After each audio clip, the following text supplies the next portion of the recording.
Welcome to my very obligatory and very arbitrary top 10 games of 2015. So, I bet you didn't see this one coming.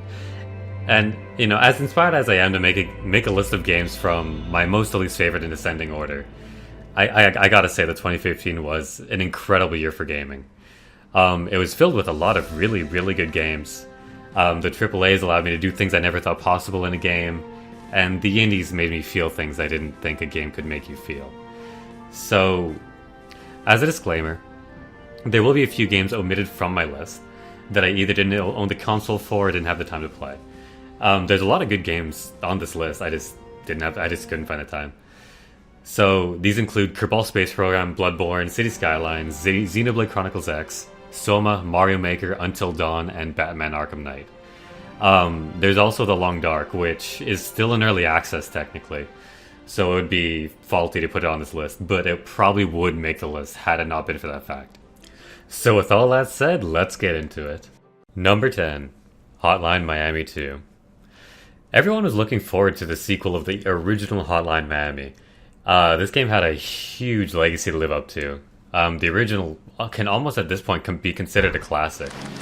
And in my opinion, it missed it by a fairly large margin, but it's still a pretty good game, hence it's still being number 10 on the list for the year.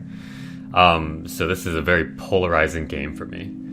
It has a lot of really great elements that are held back by really, really obvious shortcomings. It could have been fixed with little time and effort. First and foremost, it's not as precise as its sequel, just plain and simple. Most executions are slow. The characters don't feel polished. Like, they could have taken a little bit more time to make the characters feel like they should have. In a lot of cases, you'll get shot constantly from across the map by enemies that you can't see. Which brings me to my main gripe about the game, the level design. The levels are built in such a way that you're constantly killed by enemies you couldn't have possibly predicted or seen coming. You get shot by stray bullets flying across the map. And it's so frustrating. Even with the ability to be able to scroll around the screen with your character. It sucks to see such a great opportunity missed for the game, because of a simple lack of coherence with the levels. Not to say all of them are bad, some are really, really good, especially the levels that are a throwback. They're an absolute thrill. They allow you to have multiple guns at a time, multiple different kinds of guns. As your main weapon, you can have a flamethrower, you can have a machine gun, you can have a shotgun. And the levels are built in such a way that this main gripe doesn't happen. You don't get shot across the map because the map isn't big enough for you to be shot. Like, the levels are built properly. These are the way that Hotline Miami levels are meant to be built. Oh, and also, the music is absolutely incredible. Again, of course, Hotline Miami, how could it not have incredible music? It's one of the best parts about the game. It's not on the level of, say, the first Hotline Miami, because that was just mind-bogglingly good. It would have been very difficult to come up with a soundtrack that was on par with the first one. But it's still like one of the best VGMs around. I know I do a lot of complaining for the game that I said was number 10 for the entire year, but it's just because I love the franchise and the game so much that it sucks to not see it compete with the first one. It's just, these little things continually hold it back from what it could have been, which is, number 2, number 3, number 1 of the entire year. But it is still a fantastic game, and that's why it makes number 10 on my list. Number 9, Her Story. So I think there's really something to be said for these type of games. These games that aren't really games, but are more adventures to tell you a story about somebody or the experiences of something. And Her Story is exactly one of those kind of games. It doesn't have a fail state. It doesn't have a quote-unquote ending. I think Her Story can best be summed up as an investigative point-and-click that's based mainly around old documented video clips of women sharing bits and pieces of her story. The game functions around a search mechanic, whereas you look up a keyword in a database and it retrieves the first 5 most relevant clips it can find, containing that word or phrase. So it retrieves and categorizes these clips based on newest to oldest, which can make finding the older ones very difficult, which these older clips that you have to find have more interesting information and more deep information based around the story. And this is what makes the game feel like a puzzle. by finding these words, by watching these clips that make you search out relevant information. This isn't a game for people who don't care about these kind of games. These story-driven games. These quote-unquote games that aren't really games. That don't have any proper gameplay. As there really isn't any to speak of. People who didn't like games like Stanley Parable, Dear Esther, games like those might not like this one. It's very short and very unique.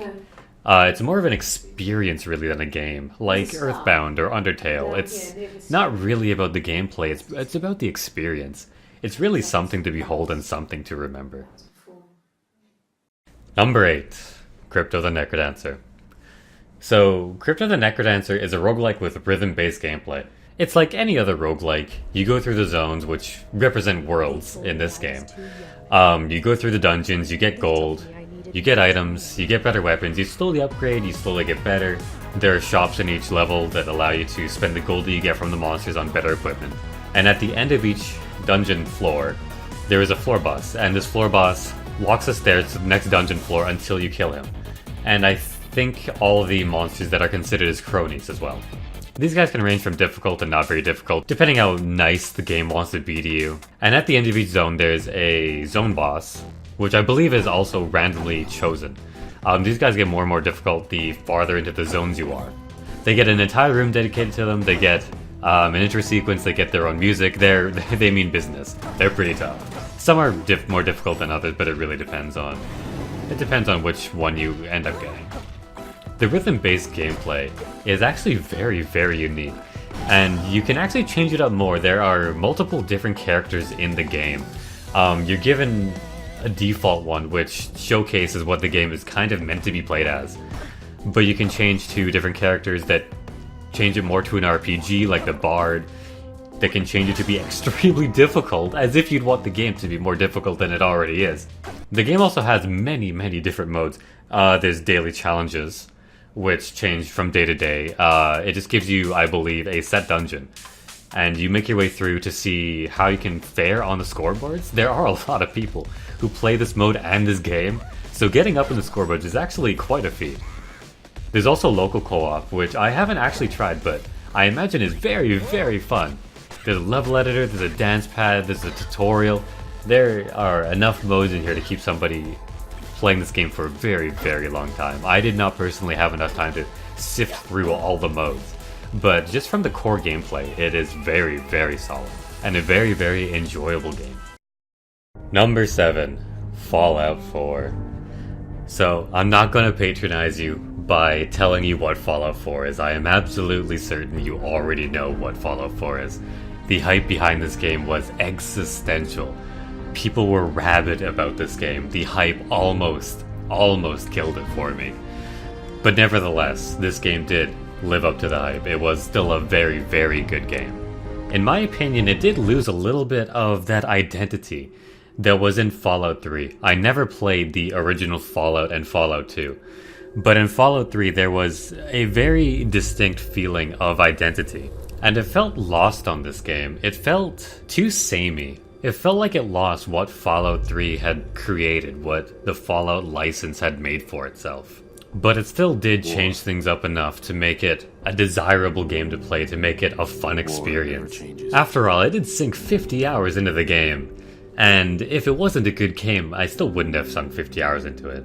There are absolute loads of things to do. There are quests to do, there are side quests to do, there are characters to explore, there are companions to find, people to talk to, hidden things everywhere. So if this is your kind of game, it will absolutely suck you in and not let you go for at least 200 to 300 hours. I thought the gun crafting system was very, very cool.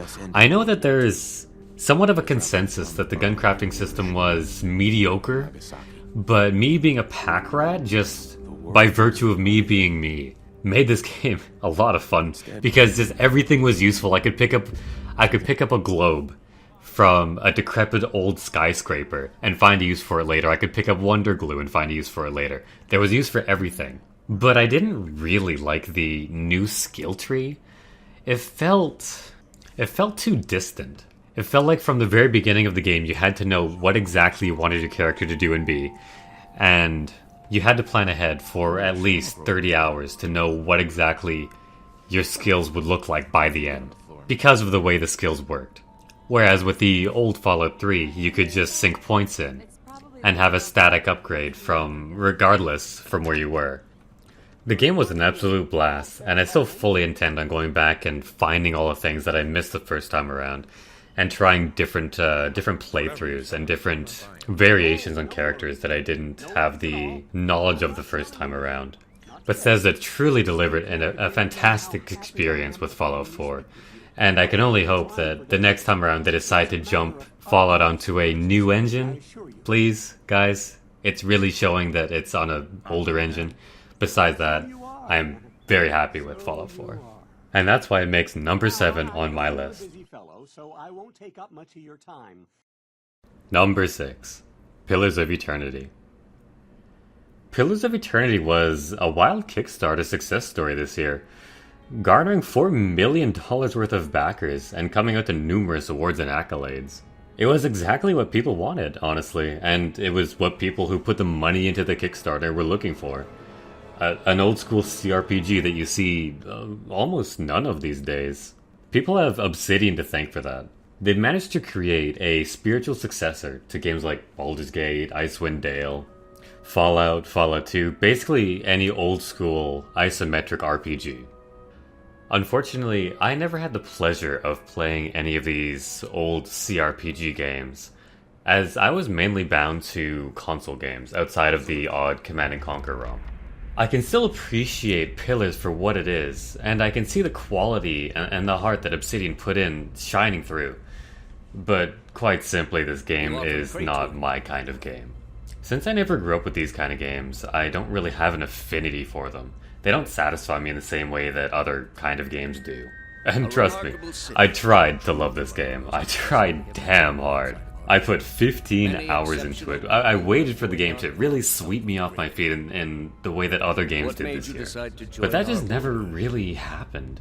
It still took me for an enjoyable story experience, but it never really reached that next level of game that puts it in the games to remember category for me. Albeit for me to dislike a game that doesn't quite align with my tastes, I can still tell from an objective standpoint how good it really is. And that's why I grabbed number 6 on my list.